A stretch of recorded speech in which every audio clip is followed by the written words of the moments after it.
Bom dia, meus caros, tudo bem? Nós vamos começar agora o nosso capítulo 9, na nossa apostila 2. E aí o capítulo 9, ele inicia falando sobre o processo de circulação no comércio mundial. E fatalmente a gente vai entender que o comércio ele evolui a partir do momento que surgem as revoluções industriais, tá? Então a gente vai focar agora principalmente na explicação das três revoluções industriais que já ocorreram no nosso planeta, tá? Antes disso, é muito interessante a gente entender como que era a produção mundial antes da indústria, tá? Antes do processo de industrialização, a produção era baseada no artesanato. O artesanato era um processo onde o artesão fazia sozinho todo o produto, ou seja, ele não possuía a ajuda de ninguém e tudo era feito à mão, tá? Não existia nenhuma tecnologia que substituísse o processo da utilização das mãos no desenvolver de um produto, tá? Então, antes de tudo, era o artesanato, tudo feito à mão apenas por uma pessoa. Com o passar do tempo, o artesão ele passou a reparar que ele poderia ganhar mais dinheiro se ele pudesse aumentar a sua produção. Porque a demanda, ou seja, a busca pelo aquilo que ele produzia, era muito maior do que a quantidade que ele ofertava. E nisso surge a manufatura. A manufatura, gente, ela continua realizando o processo manualmente. No entanto, na manufatura existe uma cooperação, ou seja, é um produto feito à mão não apenas por uma pessoa, mas por várias pessoas.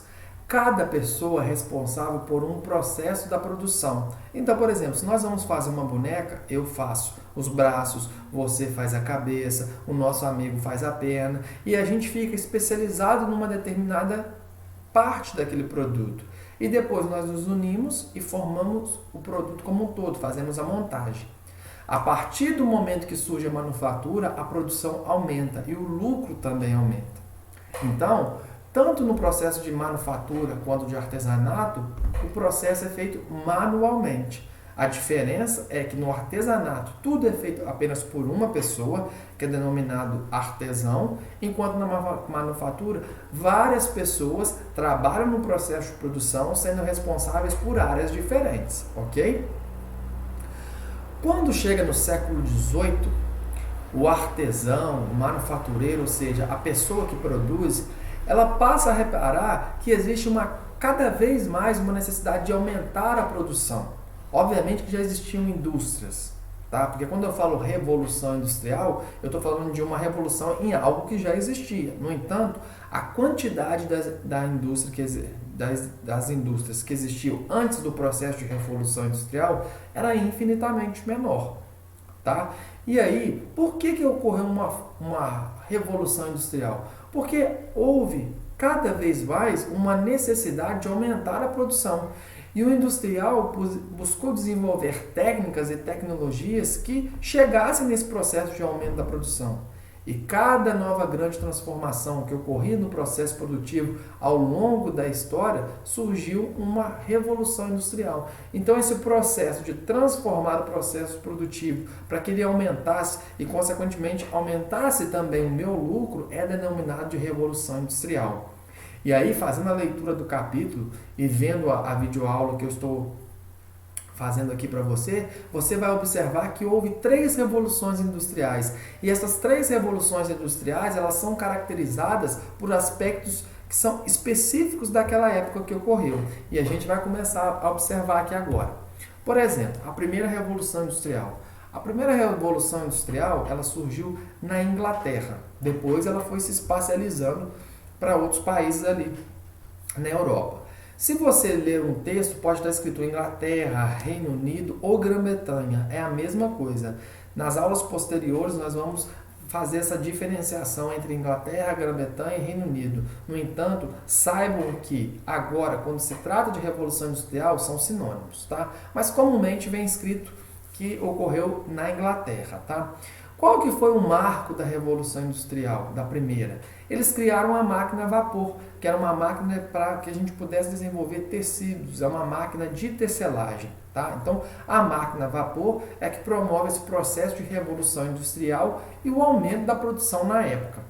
Alguns historiadores afirmam que uma máquina a vapor tinha a capacidade de substituir o trabalho humano de 14 pessoas. Tá?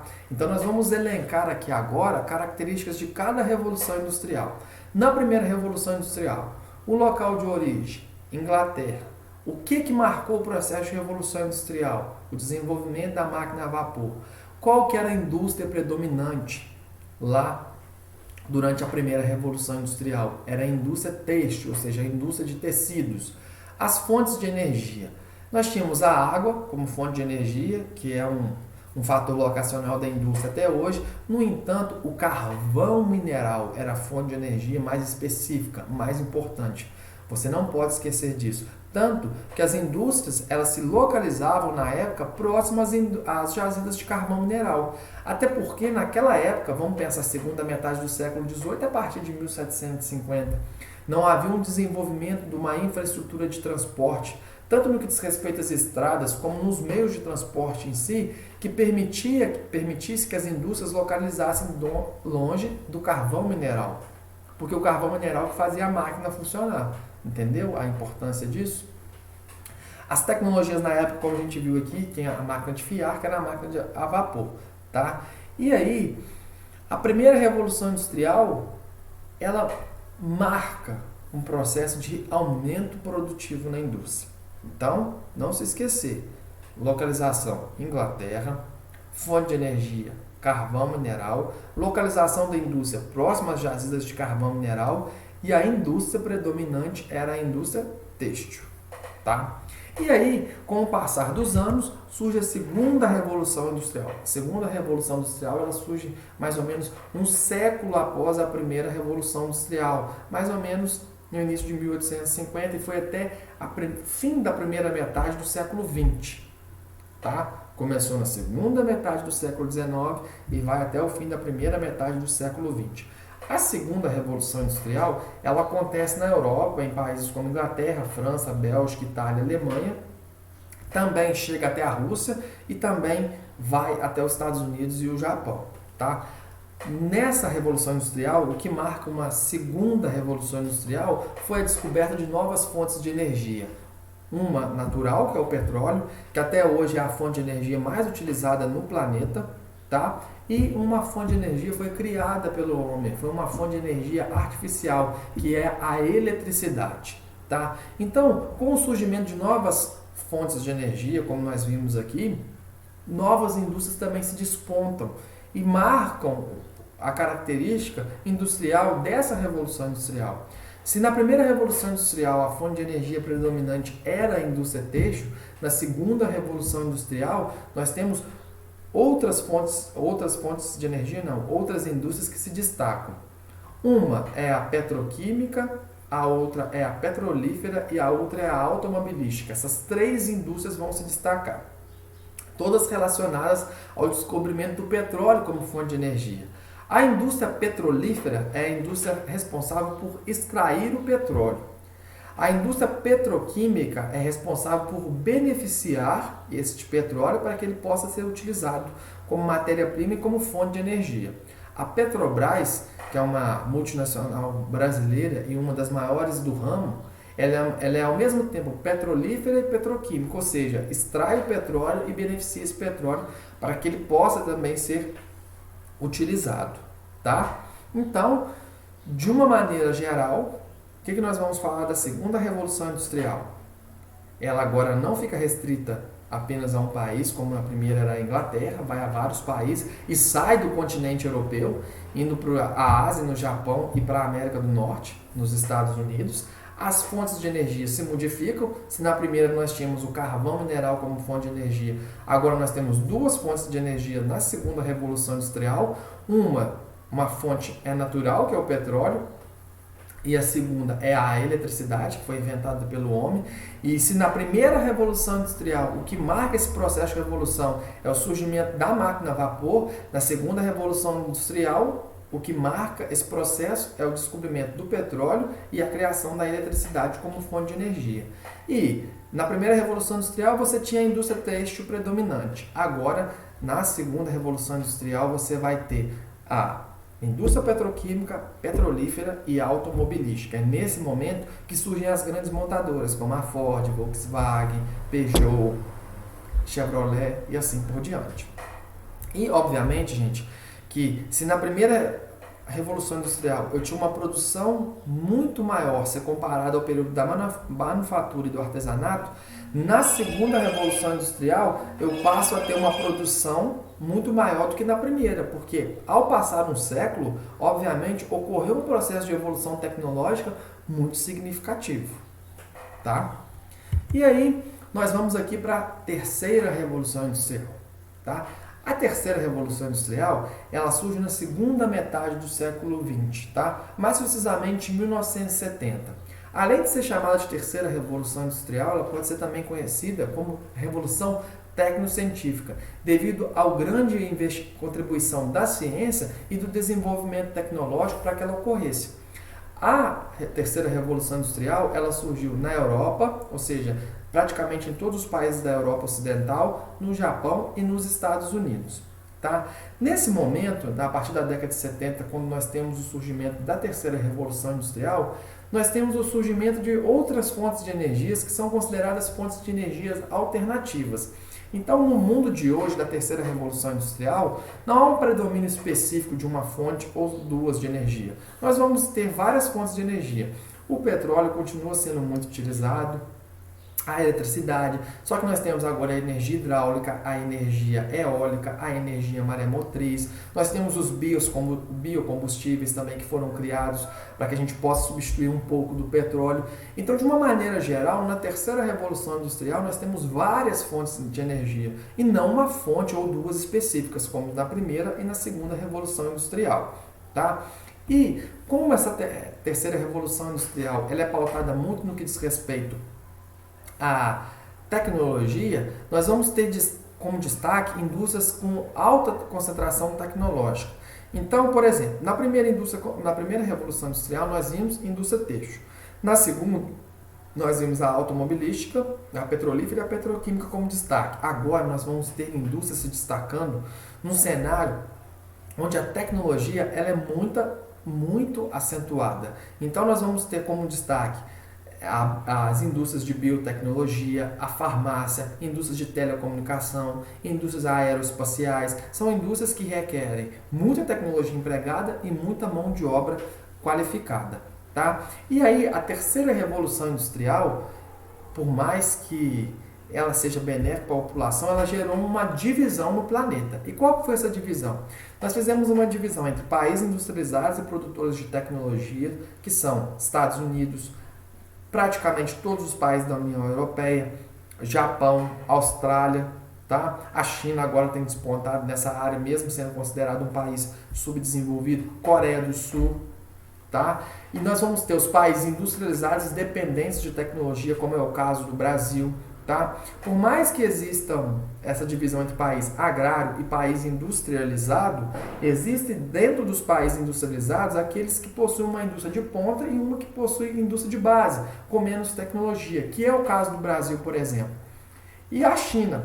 A China é o maior exportador de produtos industrializados do planeta. O segundo maior exportador de produtos industrializados são os Estados Unidos. No entanto, há uma divergência muito grande, ou seja, uma diferenciação naquilo que a China exporta e naquilo que os Estados Unidos exportam. A China vai exportar produtos industrializados de baixo valor agregado, de baixa tecnologia, tá? Enquanto os Estados Unidos exportam produtos com alto valor agregado, com tecnologia de ponta, tá? E além disso, de países industrializados produzem tecnologia e países industrializados que não produzem tecnologia, nós vamos ter simplesmente os países não industrializados, que são países que exportam principalmente matéria-prima e commodities. Commodities, ou seja, são produtos do primeiro setor, produtos agrários, tá? É importante que vocês entendam também, gente, que todos os países já passaram pela primeira Revolução Industrial. Muitos ainda estão na segunda e são, infelizmente, um número restrito de países que estão na terceira Revolução Industrial. Porque, por exemplo, o meu celular, a tecnologia que ele possui é característico de uma indústria da terceira revolução industrial. No entanto, existem países que vão ter acesso a um celular como o meu, por exemplo, como países pobres da América Latina, como Bolívia, e países do Sudeste Asiático e da África, que vão ter acesso a esse produto. No entanto, eu não posso falar que esses países estão inseridos na terceira revolução industrial, porque eles não são considerados industrializados e eles possuem pouca tecnologia empregada naquilo que produzem, ok? E lembrar, gente, quando a gente fala que um país não é industrializado, não é que ele não possua indústria. Quer dizer que ele não tem a indústria como principal carro-chefe no seu crescente econômico, tá? No seu desenvolvimento econômico. Cuidado com isso. Quando eu falo, por exemplo, Colômbia não é industrializado, não estou falando que ela não tem uma fábrica, porque tem aluno que confunde isso, tá? E aí, gente, quais foram as transformações sociais promovidas pelo processo de revolução industrial? O que essas revoluções industriais elas permitiram que acontecesse? Primeiro, uma divisão social do trabalho, ou seja, quem é dono do meio de produção, quem é o dono da fábrica e quem não é dono de nada e tem que vender a sua força de trabalho para poder se sustentar, tá? E também, além dessa questão de quem é dono e quem não é, houve um processo também de formação de mão de obra e surgimento de várias profissões, tá? O fortalecimento do trabalho assalariado, ou seja, eu trabalho, eu tenho uma remuneração e isso cabe a quem não é dono do meio de produção e vende a sua força de trabalho para poder sobreviver, tá? E, consequentemente, formação de novas classes sociais. Porque, por mais que exista o trabalho assalariado, existem as pessoas que ganham mais e as pessoas que ganham menos. Por isso, nós temos classes sociais que vão da E até a letra A, sendo que a E é a classe mais baixa e a A é a classe mais provida economicamente. Ok? Concentração do poder econômico, financeiro e político. Ou seja, países que são mais industrializados e que principalmente desenvolvem tecnologia concentram maior capital, tá? E maior influência geopolítica no planeta, ou seja, Europa, Japão, Estados Unidos. Houve uma intensa urbanização, porque sempre há uma relação entre industrialização e urbanização. A indústria, quando ela chega numa cidade, ela tem um processo de desenvolver uma infraestrutura naquela cidade e atrair pessoas para aquela cidade. Então, urbanização, que é nada mais é do que o crescimento da população urbana maior do que da população rural. Então, o surgimento de cidades e o aumento de cidades já existentes está totalmente relacionado ao processo de industrialização. Você não pode esquecer disso. E, consequentemente, a alteração no espaço e na paisagem, como você pode observar aqui. Se você observar aqui nesse primeiro desenho aqui, o que está na parte superior à sua esquerda, você tinha somente um aspecto natural. Ao longo do tempo, não sei se você está observando o cursor do mouse que eu estou passando, ó, vai haver uma modificação da paisagem, porque a urbanização vai sendo cada vez mais intensa devido ao processo de industrialização. E aí, por mais que a industrialização esteja relacionada ao progresso, ao desenvolvimento de uma infraestrutura, ao surgimento do urbano relacionado ao moderno, nós não podemos esquecer que os problemas ambientais eles estão cada vez mais acentuados e relacionados ao processo de industrialização. Se você observar o aquecimento global, que é a acentuação do efeito estufa, as chuvas ácidas e a poluição atmosférica de uma forma geral, elas aumentam significativamente a partir do processo do surgimento da primeira revolução industrial. E quanto mais industrializado é um país, mais ele vai contribuir para o processo de poluição, tá? Para finalizar aqui, a gente tem que relacionar que se a produção industrial aumenta, ela aumenta devido a uma demanda por esses produtos. E isso, consequentemente, ocorre porque há no espaço geográfico hoje uma circulação de mercadorias muito maior. Por quê? Porque há um processo de comércio entre os países muito mais significativo. E isso ocorre por conta do processo de globalização que nós vivemos, que promove um desenvolvimento tecnológico que permite que o comércio seja cada vez mais acentuado. Ok? Então, ó, terminamos essa nossa videoaula em relação ao capítulo 9. Eu espero que eu possa ter contribuído muito para o seu aprendizado. Um grande abraço e até a próxima aula.